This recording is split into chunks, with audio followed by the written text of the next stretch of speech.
I'm going to tell you how Spider-Man came into being.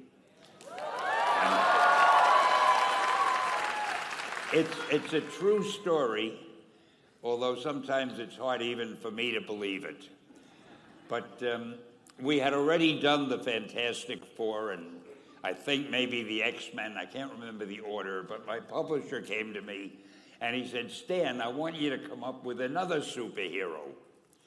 So I said, okay, went home, and when my publisher said do something, I'd better do it because I wanted to keep my job. I thought, what can I come up with now? And the most important thing in a superhero at first is the superpower. Once you get that, everything else comes along. So I thought, what power will I give a new guy? And I saw a fly crawling on the wall. And I said, hey, if I could get a superhero that could stick to walls and crawl on them, man, that would be cool. And no, I'm lying to you.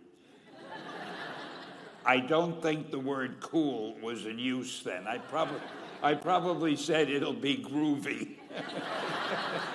I'll never lie to you. So I thought that was good. Now I needed a name. So I said, well, let's see, Fly Man, Mosquito Man. I got down to Spider-Man. Spider-Man. It just sounded dramatic.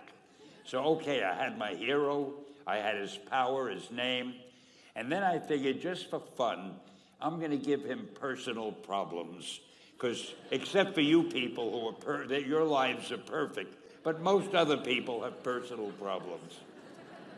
And then I thought I'd make him a teenager, because there were no teenage superheroes that I knew of at the time. So armed with all that wonderful material, those great ideas, I ran into my publisher's office and I told him. This was my reaction, the reaction he gave me. Stan, that is the worst idea I have ever heard. First of all, and he started to give me because he's a very logical man, very intellectual. First of all, people hate spiders, so you can't call a hero Spider-Man. You want him to be a teenager? Teenagers can only be sidekicks. And you want him to have personal problems? Stan, don't you know what a superhero is? They don't have personal problems.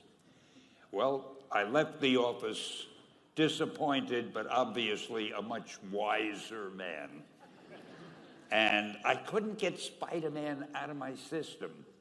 So we were about to kill a magazine. I think it was called Amazing Fantasy. It wasn't selling well, and we were sending the last issue to press.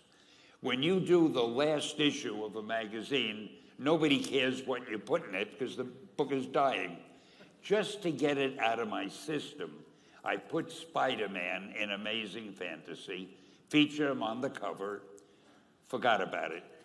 A month later, all the sales figures came in. My publisher came racing into my office. Stan, you remember that character we both loved so much, Spider-Man? He said, let's do him as a series. Now, why am I telling you this? Besides the fact that I have to kill a little time. If you have an idea that you genuinely think is good, don't let some idiot talk you out of it.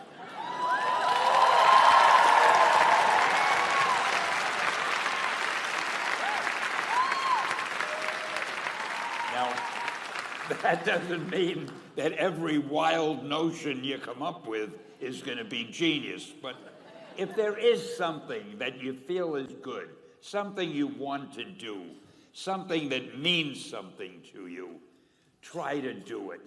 Because I think you can only do your best work if you're doing what you want to do, and if you're doing it the way you think it should be done, and if you can take pride in it after you've done it, no matter what it is. You can look at it and say, I did that, and I think it's pretty damn good. That's a great feeling. So don't let idiots talk you out of something that you think is good.